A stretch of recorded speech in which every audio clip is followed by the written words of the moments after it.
The Walking Dead, A Wolf Among Us, Sam & Max and Batman. Chances are you've heard of these games, and if not, then I guarantee by the end of this documentary you will. Because all of them have one thing in common. TellTale Games. This influential game development company has undeniably helped shape the gaming industry into what it is today. Some people even argue that without them, we could still be living in a world where most popular games you play at home right now may not even exist. TellTale Incorporated, doing business as TellTale Games, is an American video game developer based in San Rafael, California. The company was founded in June 2004 by Kevin Brunner, Dan Connors, and Troy Molander, with the initial workforce being employed from LucasArts. TellTale's business model revolves around episodic gaming and digital distribution, and the company is best known for its various graphic adventure games based on licensed properties, such as Batman, Back to the Future, and Jurassic Park. Unfortunately, the company released a large majority of its workforce, and as of today has 0 employees, much to the disappointment and confusion of fans. The closure came at an unfortunate time for the company, as fan favourite series The Walking Dead was entering its final season and was only 2 episodes in at the time, and the rest of the series now hangs in the balance of Robert Kirkman's company, Skybound Entertainment. Robert Kirkman, of course, being the creator of The Walking Dead comics and also contributes to the TV show. So there's still hopes.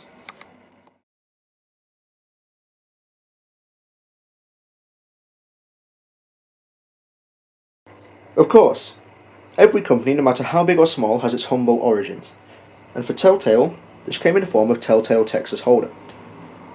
The game, as you can see here, is a digital poker game and the first to ever be developed by TellTale. It is the only video game ever produced by the company to feature solely original characters rather than licensed ones, and was hinted at by TellTale before release when they stated that they would release a mini-game or 2 before announcing their first adventure. The game was released on February 11, 2005 and featured a single-player mode only. The game was only ever released for Microsoft Windows, but in doing so, laid down the foundations for many similar games made by the company.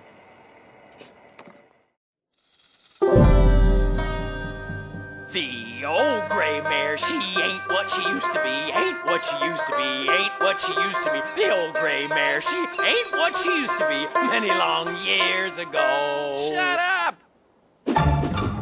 The next game responsible for TellTale becoming a household name would have to be Bone Out from Boneville. Released on September 15, 2005, Bone Out from Boneville is an episodic adventure, but contrary to popular belief, even though the game does contain several episodes, they were all released at the same time as a standalone game. The recorded release date for TellTale's second ever game is September 15, 2005, which, whilst it holds some truth, isn't entirely correct. The game was released in North America for Windows on that date and was followed an entire 2 years later in the EU. A year later, the game was released on macOS and Steam in June. Moving on to one of the more influential releases, and arguably one of the most popular games to be developed by the company. Tales of Monkey Island was developed by TellTale under license by LucasArts as a graphic adventure video game that was released between July 7th, 2009 and December 8th, 2009. I say this because Tales of Monkey Island is the first game developed by TellTale to feature their now infamous episodic release dates that will later go on to be seen in The Walking Dead, The Wolf Among Us, and many more, with this game being split into 5 episodes that released separately over time. The game was originally released for Windows and the Wii console, later being added to Steam and Amazon.com. Once the whole game was released, players on PlayStation, OS X, and iOS platforms were later able to experience the joy and the excitement that was evident throughout the first episode's release. I must begin this next segment by saying that if you have never heard of the source material for this game, please stop watching this documentary and go and watch it. For we're talking about Back to the Future the game, released from December 22nd, 2010 to June 23rd of the next year. Based on the intensely popular film franchise of the same name, this episodic video game was produced as part of TellTale's licensing deal with Universal Pictures. working closely with Bob Gale, co-creator of the film franchise, to capture the essence of the films within the narrative of the game. Original actors Michael J. Fox and Christopher Alan Lloyd allow the developers to use their likenesses in the game for their respective characters, with Christopher Alan Lloyd also providing the voice of Doc. In my opinion, and I have to stress this is purely my opinion, this game does incredibly well in being true to the films, and is arguably one of the best games ever developed by TellTale. Now we move on to the TellTale game that I can almost guarantee you have heard of, and if not, then I don't know what you've been doing with your life. Obviously, I'm talking about Season 1 of The Walking Dead. Also known as The Walking Dead the game, TellTale's most popular release was split into 5 separate episodes that came out between April 24th, 2012 and November 20th of the same year for Android, iOS, Kindle Fire, HDX, Microsoft Windows, Mac OS X, PlayStation 3, PlayStation Vita, Xbox 360, PlayStation 4, Xbox One, and the Nintendo Switch, the latter of which came more recently. This game takes place in the same fictional world created in Robert Kirkman's comics, with events occurring shortly after the onset of the zombie apocalypse in Georgia.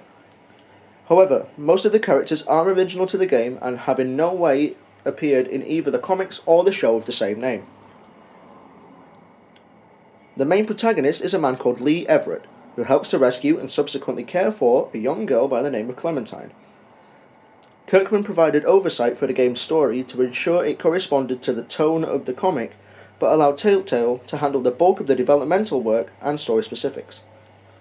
Some characters from the original comic book series, such as Herschel and Glenn, also make in-game appearances. To my understanding, they are the only two to do so. Unlike many graphic adventure games, The Walking Dead does not emphasize puzzle solving, thankfully, and as it instead focuses on its beautifully crafted story and compelling characters and their development. This game is the first of many to feature a narrative that is entirely driven by the choices of the player. The Walking Dead has been critically acclaimed, with reviewers praising the harsh emotional tone of the story and the empathetic connection established between Lee and Clementine.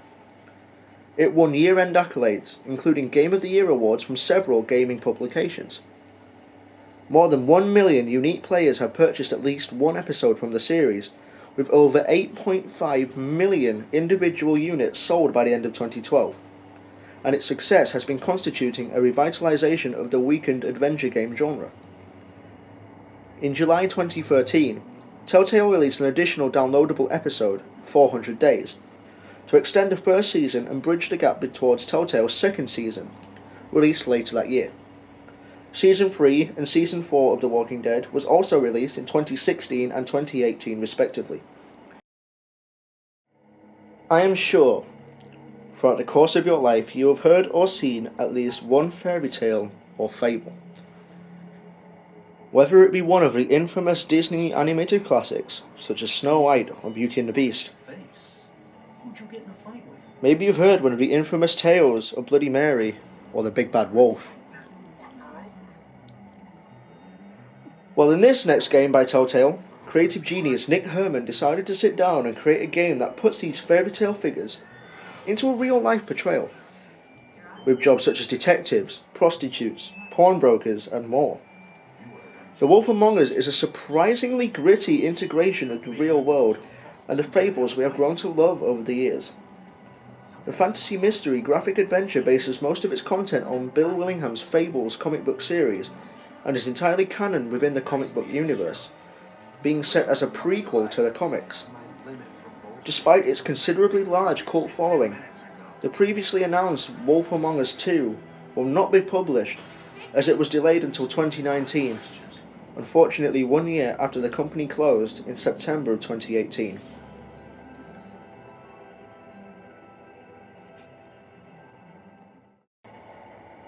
Rated M for mature. Even though I could go on and on about all the brilliant releases from this company, sadly, most of TellTale's untapped potential will never be seen. And because of the closure, the company has left behind a tragic legacy has easily influenced the gaming industry today, and for that I will always be grateful for what TellTale has done for the industry.